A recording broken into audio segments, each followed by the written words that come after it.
Étudiant en intelligence économique, je découvre lors d'un stage avec Michel Guérino, ici présente et ancienne, que même des TPE savent identifier les concurrents, mettre en place des actions d'influence, bref, faire de l'intelligence économique, mais que quand on leur parle de ce terme, ça les effraie et elles veulent partir en courant.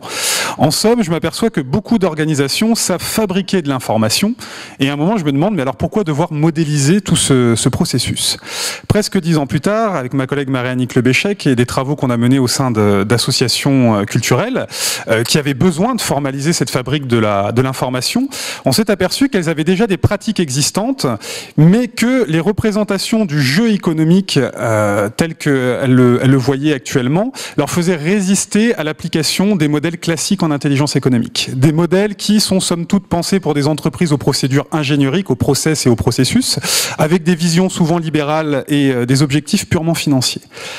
Après mon master en intelligence économique, je commence dans la vie active en tant que veilleur, ce que vous ferez sûrement toutes et tous, sur une problématique que beaucoup veulent montrer comme neuve, c'est-à-dire la gestion de l'information par le prisme des fameux médias sociaux et puis une focalisation sur la réputation. Là encore, il n'était pas du tout question d'intelligence économique, mais bien de répondre à des besoins en développant de nouvelles pratiques, avec toujours cette question centrale, comment produire de l'information, lui donner forme pour favoriser sa circulation puis sa consommation. Quelques années plus tard, j'enseigne la veille à des étudiants dont souvent l'une des plus grandes peurs est de ne pas savoir cliquer sur les boutons d'un logiciel, des logiciels dont le seul avantage, ça vous pouvez me croire, j'en ai testé beaucoup, est d'automatiser la mise en forme du renseignement. En somme, d'une réification des modèles d'intelligence économique, on est passé à une réification de l'objet technique qui délaisse toujours un élément central selon moi, la pratique.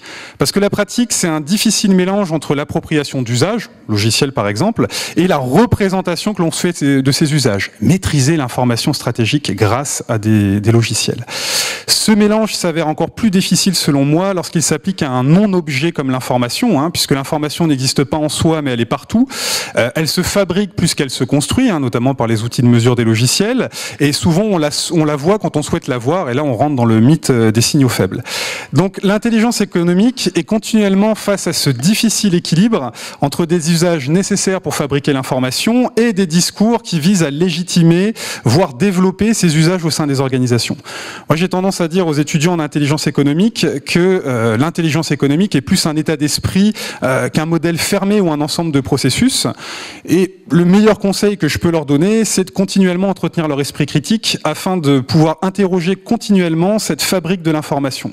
Cela pour ne pas produire des artifices d'intelligence qui n'ont de performants que leur forme de mesure, puisqu'au final, ces mesures sont produites par des outils techniques, des modes managériels ou des politiques publiques qui cherchent constamment à normaliser l'information.